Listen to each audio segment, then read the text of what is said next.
আমাদের মোহভঙ্গ হয়েছে সাধারণ মানুষের, সেই মোহভঙ্গের বিষয়টা তো বঙ্গবন্ধুর কন্যা প্রথম থেকেই বলে আসছিলেন যে যাদের অতীত বলে এই কর্মের সাথে তারা যুক্ত, তারা কিভাবে সামনের দিকে বাংলাদেশকে নিয়ে যাবে। গ্যাস নেই, পানি নেই, বিদ্যুৎ নেই, আজকে ব্যাংকের অর্থ সেখানে রিফাইন্যান্সিং হচ্ছে না, কারখানার পর কারখানা বন্ধ হয়ে যাচ্ছে।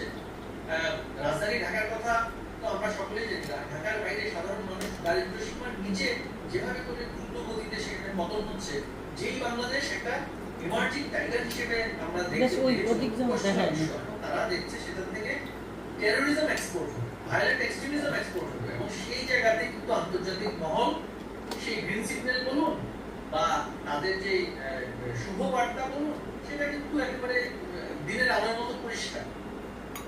সেটা দিনের আলোর মতো পরিষ্কার, কারণ প্রচুর বাংলাদেশি আমেরিকাতে থাকে, ইউকেতে থাকে, ইউরোপে থাকে।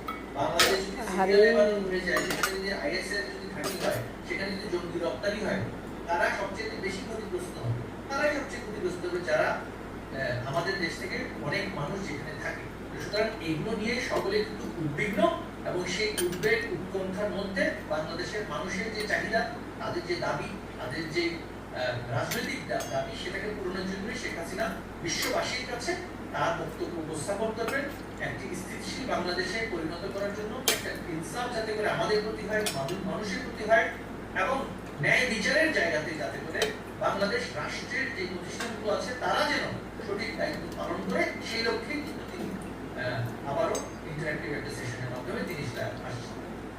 শেষ প্রশ্ন, সংবাদ মাধ্যম, ভারতের সংবাদ মাধ্যম এটাও মনে করেছে যে একটা সম্ভাবনা তো আছে সেপ্টেম্বরে 12-13 তারিখে প্রধানমন্ত্রী তারেক রহমানের ভারত সফরে, তো তার ঠিক আগে আগে এরকম একটা ঘটনা ঘটতে দিচ্ছে ভারত সরকার, সেটাও তারা মনে করেছে। কারণ এটা একটা প্রকাশ্য স্থানে, একটা অডিটোরিয়ামে সকলে বিভিন্ন জন ভার্চুয়ালি যুক্ত হবেন। আপনি নিশ্চয়ই দিল্লিতে যেহেতু এখন আছেন, আপনি হয়তো অডিটোরিয়ামে গিয়ে যুক্ত হবেন, আর সাংবাদিকরা উপস্থিত থাকবেন সেই অডিটোরিয়ামে।